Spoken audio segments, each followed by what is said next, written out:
kukuha ng cuttings.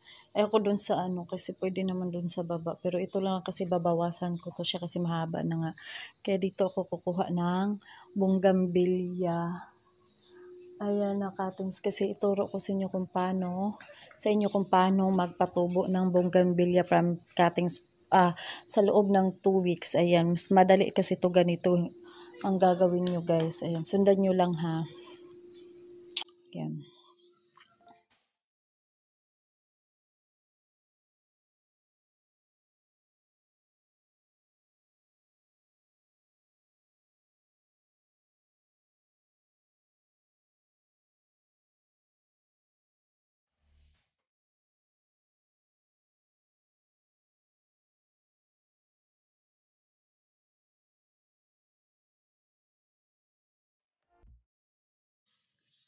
Hello everyone, it's me again, Yura, and welcome back to our YouTube channel. Ayan, channel. Ayan guys, meron na naman ako ituturo sa inyo. Ayan, magtatanim tayo ng bougainvillea from cuttings na para mas madaling tumubo. Ayan, meron na kasi ako nito. Ayan guys, so, yung napatubo ko na. And just in 2 weeks, ayan, meron na siyang ganyan, kakaganyan na siya. So, dapat guys, meron kayong ganito. Ito ay mabibili nyo lang ng mga nasa 30 plus. Marami na siya, pero nabawasan ko na yan. Dapat yung tangkay natin, ayan, kasi marami kang bougainvillea. Dapat yung baso nyo ay may lupa na. Ayan, may lupa na. Lagyan ko na itong ng lupa. Then, tapos, plastic guys. Ayan, dapat may rubber kayo. Hindi makita.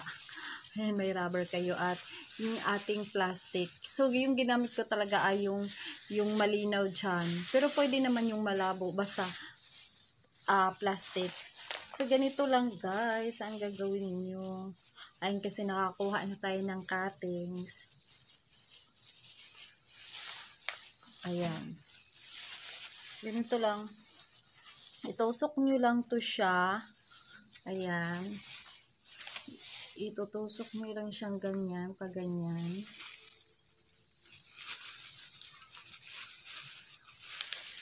Yung nakadali. Tapos, lagyan nyo siya ng plastic. Ayan, ibalot natin siya sa plastic. Kasi pag ganitong paraan ang gagawin nyo guys, mas madali siya. Yan, mas madali siyang magkaugat. Mas madaling lumabas yung dahon niya. So, iganito nyo lang guys, paano lang. Pwede siyang, even, any kind of cuttings guys, kahit nasa rose, sa grapes, ayan, nakatry na ako. Ginaganito ko lang siya kasi mas madali lang siya guys.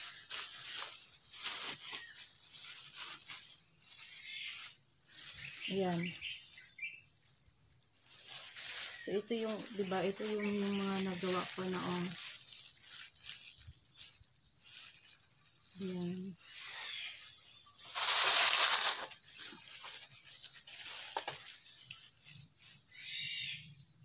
Tapos saka nyo na siya tanggalan guys pag may makita na talaga kayong ugat. Ayan, kasi may ugat na yun to siya. Kaya inalis ko na yung ano niya.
Ayan guys, okay na ang ating mga bogies. Ayan.